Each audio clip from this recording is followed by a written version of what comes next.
This video accompanies Keanu the Bobtail Squid. And the main thing that I'm going to show you really is the theory on how you split for the arms and the tentacles.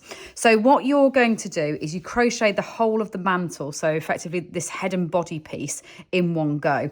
And what I want to just draw attention to is really where that stitch marker comes down there. So that's me using a tracking stitch marker.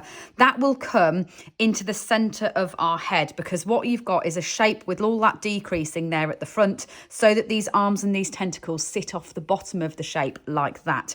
So just pay attention to where that comes down. It doesn't make a difference whether you're right or left-handed at all. It just means that as a right-handed person, this tentacle will go on first, whereas as a left-handed person, it will go the other way around. But the way that they're structured is that stitch marking point will come down the middle here.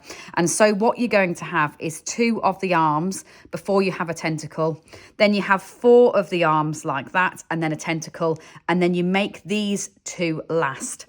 And the small subtlety in your pattern that I really want to draw attention to is when you make this first one, you are actually going to double crochet 10 across, only so that we will then be actually making our last one across stitches that cross that end of round line. So once you've got that in place, leave that in just so that you remember where the top is, because that's going to mean that's where you'll then sew your eyes to know where that decreasing is on the top.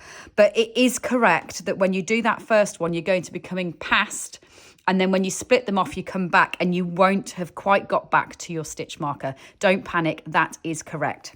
So when you then continue to make the rest of them, that's what I really want to go through, is getting this right when you're working the ones that sit side by side.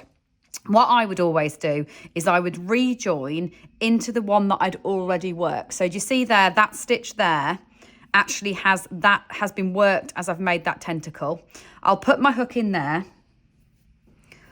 I'll rejoin my yarn like that by just pulling it through, but then I will actually double crochet into this next one. So you're going to double crochet 8, 1, 2, 3, 4, 5, 6, 7, and 8. And then you chain 2, 1, 2.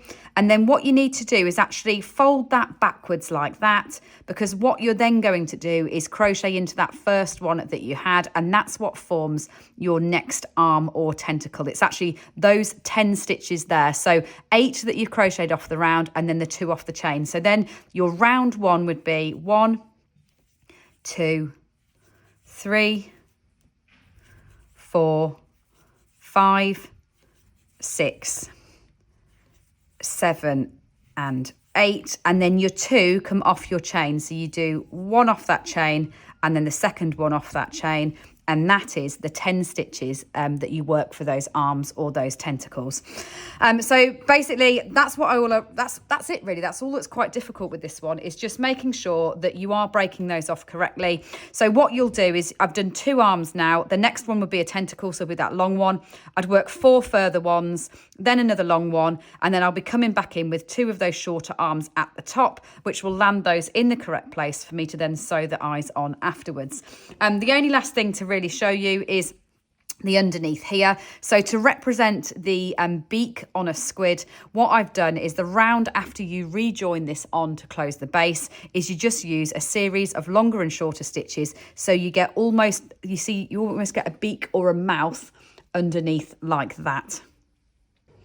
I really hope you enjoy making this one, an absolutely stunning colourway. So dyed on top of the violet with plum lime. Well, it's not even quite lime, it's like a jade colour in terms of its greenness, and then the turquoise as well. So a really unique shape again. What you do once you've crocheted all of that in one piece, so once you've joined up with the beak underneath, is you'll just be sewing on the 2 top pieces and the eyes to finish it off.